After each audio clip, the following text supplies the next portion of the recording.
तो आज हम जिन 4 प्रमुख आर्टिकल्स का विश्लेषण करने वाले हैं, मैं उनका एक छोटा सा ओवरव्यू दे देती हूँ। हाँ प्लीज। पहला आर्टिकल इतिहास और राजव्यवस्था से जुड़ा है। हम बात करेंगे 800 साल पुराने मैग्ना कार्टा की और समझेंगे कि ब्रिटेन के किंग चार्ल्स III ने अमेरिकी संसद में इसका जिक्र करके क्या कूटनीतिक संदेश दिया है।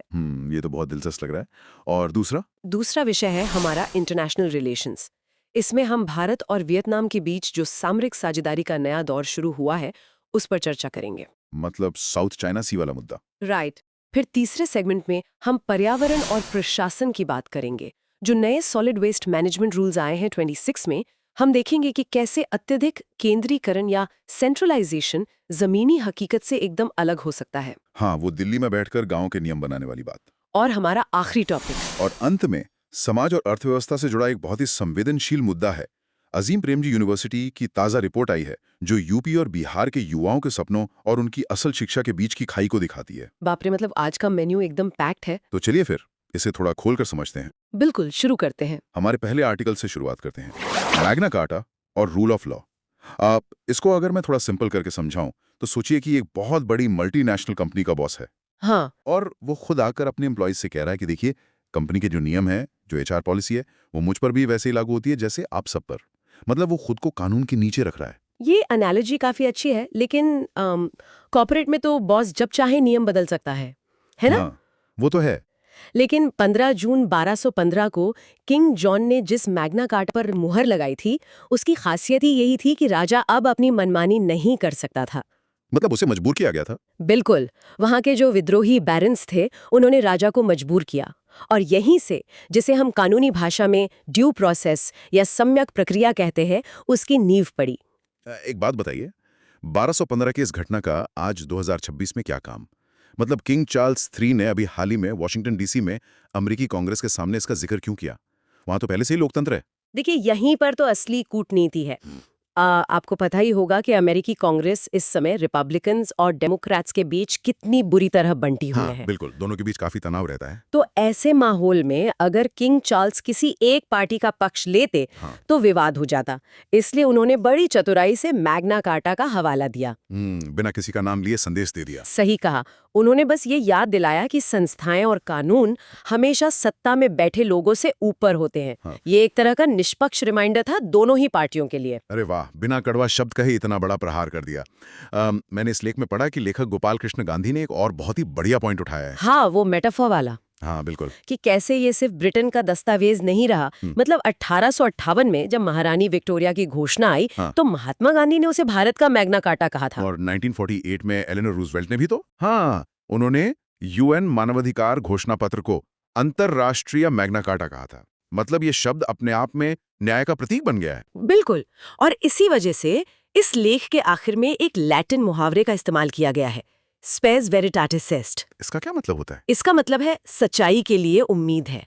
मतलब शासक चाहे कोई भी हो, कानून का शासन हमेशा सर्वोपरि होना चाहिए। तो ये जो कानून के शासन वाली बात है, ये सिर्फ किसी एक देश के अंदर ही नहीं, बल्कि अंतर्राष्ट्रीय स्तर पर भी उतनी लागू होती है ना? बिल्कुल लागू होती है, खासकर अगर हम इंडो पैसिफिक क्षेत्र को देखें। और यहीं से हम अपने दूसरे आर्टिकल पर आते हैं, भारत वियतनाम के रिश्ते।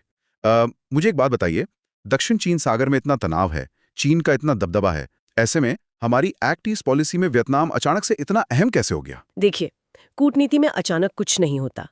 5 से 7 मई 2026 को वियतनाम के राष्ट्रपति टो लैम भारत आए थे। हाँ, मैंने न्यूज में देखा था। इस दौरे में जो सबसे बड़ी चीज हुई वो ये कि दोनों देशों ने अपने संबंधों को इनहैंस्ड कॉम्प्रिहेंसिव स्ट्रेटेजिक पार्टनरशिप में बदल दिया है। ये सुनने में तो बड़ा भारी शब्द लग रहा है। इसका जमीनी मतलब क्या है? इसका सीधा मतलब है रक्षा और अर्थव्यवस्था में बहुत आक्रामक सहयोग।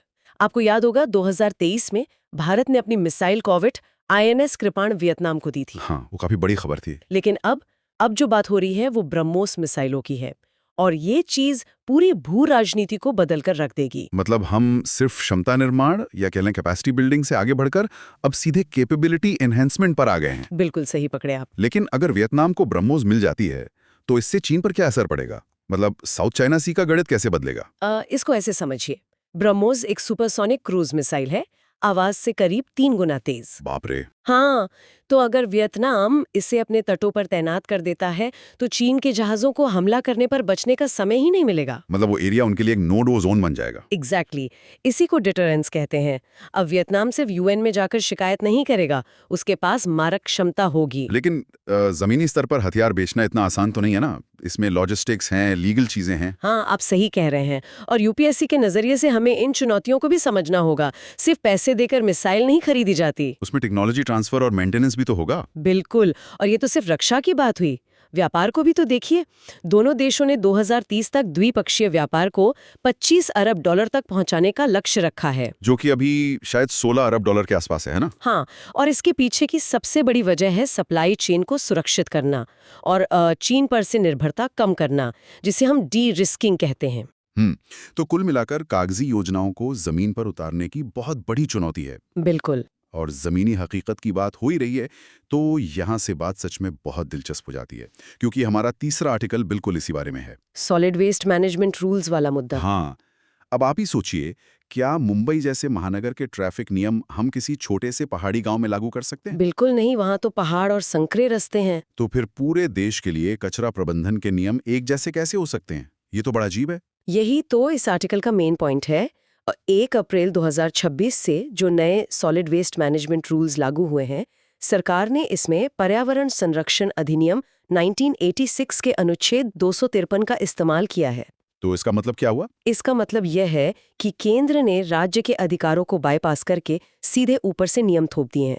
इसे कहते हैं अत्यधिक केंद्रीकरण। लेकिन क्या ये सब्सिडियरिटी के सिद्धांत के खिलाफ नहीं है? मतलब जो काम पंचायत कर सकती है, वो दिल्ली से क्यों कंट्रोल हो रहा है? बिल्कुल खिलाफ है, और इसी वजह से ये नियम जमीन पर फेल हो रहे हैं। पर मेरा एक सवाल है, अगर हम सब कुछ छोटी नगरपालिकाओं या पंचायतों पर छोड़ दें, तो क्या वो काम करेंगी? उनके पास तो पैसा और स्टाफ दोनों नहीं होता। ये बहुत ही वाजिब शंका है, और इसका जवाब नोबेल पुरस्कार विजेता अर्थशास्त्री F.A. हायेक की नॉलेज प्रॉब्लम थ्योरी में मिलता है। वो थ्योरी क्या कहती है? हायेक कहते हैं कि किसी भी समस्या का सबसे सटीक ज्ञान उस जगह पर रहने वाले लोगों को ही होता है। अब दिल्ली में बैठा कोई अधिकारी कैसे जानेगा कि केरल के किसी गांव में मछली का कचरा ज्यादा है या उत्तराखंड में प्लास्टिक का? अरे हाँ, हर जगह की ज्योग्राफी अलग है। बिल्कुल। लेकिन इन नए नियमों ने हर ग्राम पंचायत को एक मिनी म्यूनिसिपैलिटी मान लिया है। उनसे कहा जा रहा है कि आप इंजीनियर रखिए, डिजिटल पोर्टल पर रोज रिपोर्ट डालिए। जो कि गांव के स्तर पर तो मजाक जैसा है। वहां इंटरनेट ही ठीक से नहीं चलता। वही तो वो बेचारे क्या करते हैं? सिर्फ कागजों पर डेटा भरकर केंद्र को खुश कर देते हैं और कूड़ा वहीं सड़कों पर पड़ा रहता है। तो फिर इसका सही तरीका क्या होना चाहिए? मतलब समाधान क्या है? इसका एक बहुत अच्छा समाधान अमेरिकी सुप्रीम कोर्ट के जस्टिस लुइस ब्रांडस ने दिया था। उन्होंने कहा था कि राज्यों को पॉलिसी की लैबोरेटरी यानी प्रयोगशाला बनने देना चाहिए। मतलब राज्य खुद अपने प्रयोग करें? हाँ, केंद्र का काम सिर्फ एक मिनिमम स्टैंडर्ड सेट करना होना चाहिए। जैसे केंद्र कह दे कि कचरा नदी में नहीं जाना चाहिए, बस। और उसे कैसे रोकना है, ये राज्य खुद तय करे? बिल्कुल।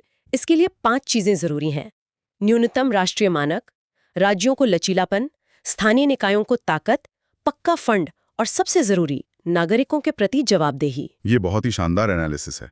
जब हम नीतियों को ऊपर से थोपते हैं, जमीनी हकीकत समझे बिना, तो नुकसान बहुत गहरा होता है। और इसका सबसे बड़ा नुकसान किसको होता है? जाहिर है, हमारे देश के भविष्य को, हमारे युवाओं को। बिल्कुल सही। और यही हमारा आज का चौथा और आखिरी विषय है। अजीम प्रेमजी यूनिवर्सिटी की state of working India report 2026।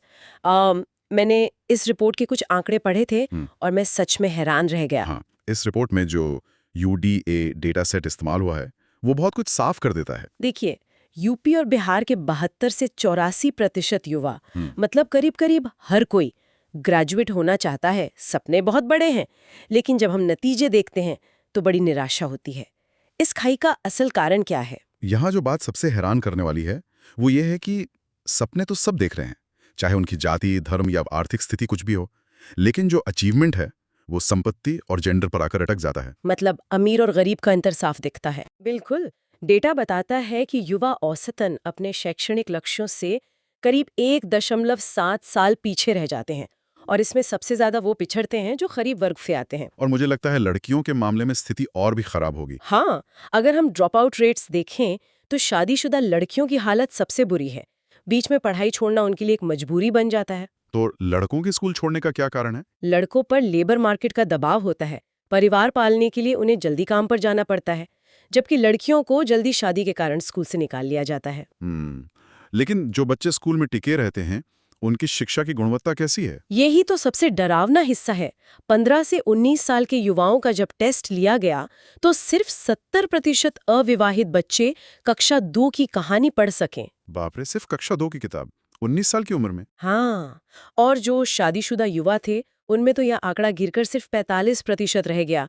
गणित में तो स्थिति इतनी खराब है कि मैं बता नहीं सकती। मतलब हम उन्हें डिग्री के सपने तो दिखा रहे हैं, लेकिन बुनियादी शिक्षा ही कमजोर है। और यही यूपीएससी के नजरिए से हमारा निष्कर्ष होना चाहिए कि सिर्फ रोल मॉडल दिखाकर युवाओं को मोटिवेट करना काफी नहीं है। हाँ, अगर उनके पास स्किल नहीं होगा तो वो क्या करेंगे? बिल्कुल, हमें एजुकेशन को सीधा रोजगार से जोड़ना होगा। जो स्ट्रक्चरल बैरियर्स हैं जैसे गरीबी और जेंडर गैप, उन्हें तोड़ना होगा, वरना ये जो हताशा है ये समाज के लिए बहुत खतरनाक हो सकती है। तो इन सब का क्या अर्थ निकलता है? चलिए आज की पूरी चर्चा को एक धागे में पिरोते हैं। बिल्कुल। हमने शुरुआत की मैग्ना कार्टा से, जहां हमने समझा कि शासन में रूल ऑफ लॉ कितना जरूरी है। फिर वियतनाम वाले आर्टिकल से हमने देखा कि विदेश नीति में व्यावहारिकता और आक्रामकता क्यों चाहिए। और फिर घरेलू मोर्चे पर, चाहे वो कचरा प्रबंधन के सेंट्रलाइज्ड नियम हों या युवाओं की शिक्षा और रोजगार का संकट, हमने देखा कि नीतियां जमीनी हकीकत से कितनी कटी हुई हैं। तो इन सब को सुधारने के लिए डिसेंट्रलाइजेशन बहुत जरूरी है। बिल्कुल। और अब एपिसोड खत्म करने से पहले जो लोग सुन रहे हैं उनके लिए एक बहुत ही गहरा सवाल छोड़कर जाना चाहता हूं। हाँ, बताइए। आज हमने दो बड़ी समस्याओं पर बात की। एक तरफ कचरा प्रबंधन है, जहां ग्राम पंचायत के पास काम करने वाले टेक्निकल लोग नहीं हैं। हाँ, वो नॉलेज प्रॉब्लम वाली बात। हाँ, और दूसरी तरफ हमारे पास लाखों ऐसे युवा हैं जिनके सपने तो बड़े हैं, लेकिन उनके पास सही शिक्षा या रोजगार नहीं है। तो जरा सोचिए, क्या हम ऐसा कोई मॉडल बना सकते हैं जहां इन दोनों चुनौतियों को आपस में जोड़ दिया जाए? मतलब युवाओं को ही वेस्ट मैनेजमेंट में उतार दिया जाए। बिल्कुल, जहां इन युवाओं को डिसेंट्रलाइज्ड और आधुनिक कचरा प्रबंधन में ही टेक्निकल ट्रेनिंग और लीडरशिप दी जाए। वो डेटा एंट्री करने के बजाय खुद वेस्ट प्रोसेसिंग के छोटे छोटे सस्टेनेबल क्लस्टर चलाएं। अरे वाह, ये तो उद्यमशीलता या एंटरप्रेन्योरशिप का एक बेहतरीन मॉडल बन सकता है ना? इससे गांव का पर्यावरण भी बचेगा और युवाओं को उनके घर के पास ही एक नई जमीन, एक नया करियर मिल जाएगा। इस आइडिया पर जरूर विचार कीजिएगा। ये वाकई एक ऐसा विचार है जो एक सिविल सर्वेंट की सोच को रिफ्लेक्ट करता है। तो चलिए इसी विचार के साथ आज के हमारे इस डीप डाइव को हम यहीं खत्म करते हैं। एक बार फिर याद दिला दूं, इस पूरे लेक्चर की पीडीएफ हमारे टेलीग्राम चैनल बेसिक वाला नॉलेज पर उपलब्ध है, वहां से डाउनलोड कर लीजिएगा। अपनी तैयारी ऐसे ही जारी रखिए और चीजों के पीछे का क्यों और कैसे हमेशा तलाशते रहिए। बिल्कुल, सवाल पूछना बंद मत कीजिए। तो मिलते हैं अगले विश्लेषण में। नमस्कार। नमस्कार।